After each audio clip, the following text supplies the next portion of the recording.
In the name of Allah who is the most beneficent and the most merciful. अस्सलाम वालेकुम dear students.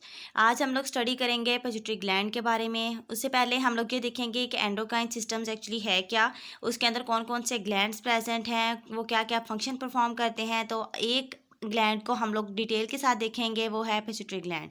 चले अब अपने topic को स्टार्ट करते हैं। First of all endocrine systems actually है क्या। हमारी बॉडी के अंदर जितने भी एक्टिविटीज़ हो रही हैं, जिस तरह से ग्रोथ है, रिप्रोडक्शन है, ब्लड के अंदर ग्लूकोज की कंसंट्रेशन है, हमारे किडनी के अंदर वाटर की रीअब्जॉर्प्शन है, तो इन सारे फंक्शंस को रेगुलेट करने की ज़रूरत होती है। तो ये सारे फंक्शंस जो है ना, ये एंडोक्राइन सिस्टम रेगुलेट कर रहा होता है। इनको परफॉर्म करने के लिए हम एक सिस्टम को यूज़ करते हैं जिसे एंडोक्राइन सिस्टम बोलते हैं। अब ये सिस्टम क्या करता है, ये केमिकल्स को यूज़ करता है कम्युनिकेट करने के लिए। अब उन केमिकल्स को हम लोग क्या कहते हैं, हार्मोन्स कहते हैं। अब हार्मोन्स एक्चुअली हैं क्या, हार्मोन एक स्पेसिफिक मैसेंजर मॉलिक्यूल्स हैं जो कि एंडोक्राइन ग्लैंड से सेक्रीट होते हैं। और ये जो ग्लैंड्स हैं ये डक्टलेस होते हैं, और ये हार्मोन्स है ना, ये ब्लड के अंदर रिलीज़ हो रहे होते हैं। फिर उसके बाद ब्लड क्या करता है, इन हार्मोन्स को लेके जाता है स्पेसिफिक टिश्यू, स्पेसिफिक ऑर्गन के पास, जहाँ पे इन्होंने फंक्शन परफॉर्म करना होता है। तो ये हमारे पास सिंपल डेफिनेशंस हैं कि एंडोक्राइन सिस्टम्स क्या है एंड हार्मोन्स क्या हैं।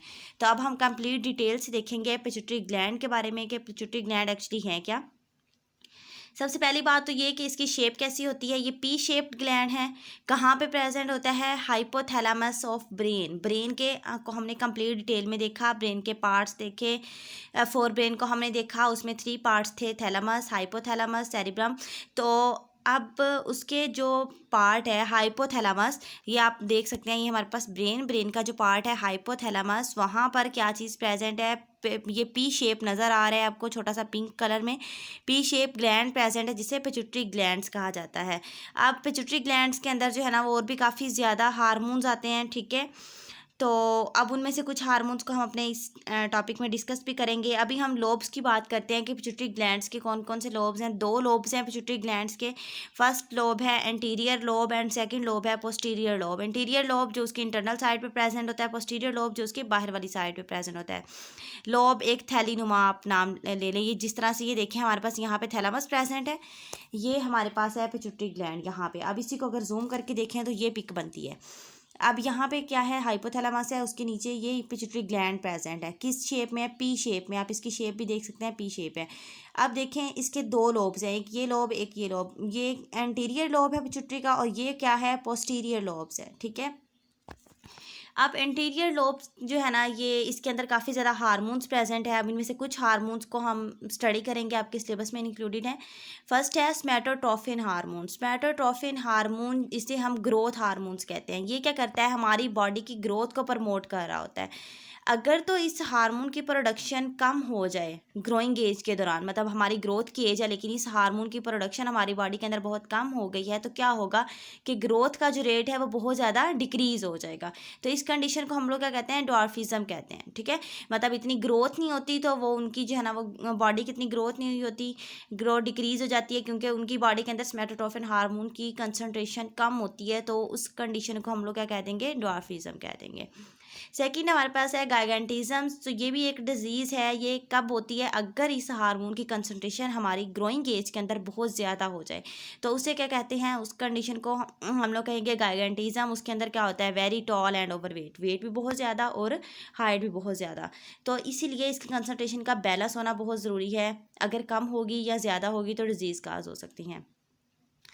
और if somatotrophin is excessively produced after growing age, internal organ antibody extremites alone grow large. तो अगर मतलब ग्रोइंग एज के बाद इसकी कंसंट्रेशन बहुत ज़्यादा हो जाती है, तो फिर उसके बाद क्या होंगे, हमारे जो इंटरनल ऑर्गन्स हैं हमारी बॉडी के, उनकी वो काफ़ी ज़्यादा बड़े बड़े हो जाएंगे, ठीक है। इस कंडीशन को हम लोग क्या कहते हैं, एक्रोमेगाले कहते हैं। और इस पर्सन के अंदर क्या होता है कि उनके हैंड्स बहुत बड़े बड़े होते हैं, फीट्स बहुत बड़े होते हैं, जॉ बोन्स बहुत बड़ी होती हैं, मतलब उनके इंटरनल ऑर्गन्स की ग्रोथ बहुत ज़्यादा हो जाएगी। कि ग्रोइंग पीरियड में तो ये ठीक रही, जो इसकी थी स्मैटोट्रोफिन हार्मोन की कंसंट्रेशन ठीक रही, लेकिन जब ग्रोइंग पीरियड हमारा ख़त्म हो गया तो उसके बाद इसकी कंसंट्रेशन बहुत ज़्यादा हाई हो गई, तो फिर जो है ना ये डिजीज़ होती है। अब आप इस डायग्राम के अंदर देख सकते हैं, ये वाली जो कौन सी डिजीज़ है, डॉर्फिज्म, इसके अंदर जो है ना ये ग्रोथ कम हुई है, स्मैटोट्रोफिन हार्मोन की कंसंट्रेशन कम थी, और इसके अंदर देख सकते हैं स्मैटोट्रोफिन की कंसंट्रेशन बहुत ज़्यादा हाई हो गई ग्रोइंग एज के अंदर, तो जिसकी वजह से क्या हुआ है कि बहुत ज़्यादा टाल हो गया, ठीक है। तो अब नेक्स्ट देखते हैं सेकंड हार्मोन को स्टडी करते हैं, थायराइड स्टिमुलेटिंग हार्मोन। अब इसके नाम से ही पता चल रहा है थायराइड, थायराइड का जो है ना वो थायराइड ग्लैंड से ये वर्ड निकला हुआ है। तो इसका क्या मतलब है कि ये हमारे थायराइड ग्लैंड्स के अंदर प्रेजेंट होता है हार्मोन, ठीक है। तो इसके अंदर ये क्या कहता है, हमारे थायराइड ग्लैंड को स्टिमुलेट करता है कि वो इस हार्मोन को सेक्रीट करें। Thyroid stimulating hormone thyroid gland के अंदर प्रेजेंट होता है, थायराइड ग्लैंड को स्टिमुलेट करता है कि इसे सेक्रीट करें। पिट्यूटरी ग्लैंड जो है ना वो स्टिमुलेट कर रहा होता है सब चीज़ें, सब हार्मोन्स को, कि जी ये वाला हार्मोन स्टिमुलेट हो जाए, ये वाला हार्मोन जो है ना ये रुक जाए, ये अपना फंक्शन परफॉर्म करे। तो the remaining hormones of the interior lobe influence reproductive organ, बाकी जो हार्मोन्स बच जाते हैं इंटीरियर लोब्स के, वो सारे के सारे रिप्रोडक्टिव आर्गन्स के ऊपर इन्फ्लुएंस कर रहे होते हैं, हमारे एड्रिनल ग्लैंड्स को कंट्रोल कर रहे होते हैं, ठीक है। तो अभी हमने जस्ट 2 हार्मोन्स को स्टडी किया, thyroid stimulating hormone and somatotropin hormone, लेकिन वैसे इंटीरियर लोब में और भी काफ़ी ज़्यादा हार्मोन्स हैं। अब हम लोग देखते हैं पोस्टीरियर लोब्स के बारे में। पोस्टीरियर लोब के अंदर क्या होता है, इसके अंदर 2 हार्मोन्स प्रेजेंट हैं, एक है ऑक्सीटोसिन एंड दूसरा है वैसोप्रेसिन, ठीक है। ये आप इधर भी देख सकते हैं, ये हमारे पास क्या प्रेजेंट है, इंटीरियर लोब है, ये हमारे पास जो है पोस्टीरियर लोब प्रेजेंट है। पोस्टीरियर लोब्स के अंदर 2 हार्मोन्स है, ऑक्सीटोसिन है, दूसरा वैसोप्रेसिन है। वैसोप्रेसिन का एक और नाम भी है जिसे एंटीड्यूरेटिक हार्मोन भी कहा जाता है। ये अक्सर शॉर्ट क्वेश्चन में आता है कि एंटीड्यूरेटिक हार्मोन क्या है, तो वो वैसोप्रेसिन ही है। अब ये वाले हार्मोन जो है ना ये हाइपोथैलेमस से प्रोड्यूस होते हैं। अब हाइपोथैलेमस क्या है वो आप लोगों को पता है कि ब्रेन का एक पार्ट है। वैसोप्रेसिन क्या करता है, वैसोप्रेसिन हमारे वाटर की रीअब्जॉर्प्शन को इंक्रीज कर देता है, ठीक है। वाटर की रीअब्जॉर्प्शन नेफ्रॉन से इंक्रीज कर देता है। जब हमें जो है ना वो वाटर बॉडी फ्लूइड की कंसनट्रेशन थोड़ी लो हो जाती है, तो पिट्यूटरी ग्लैंड क्या करता है, वैसोप्रेसिन को सेक्रीट करता है।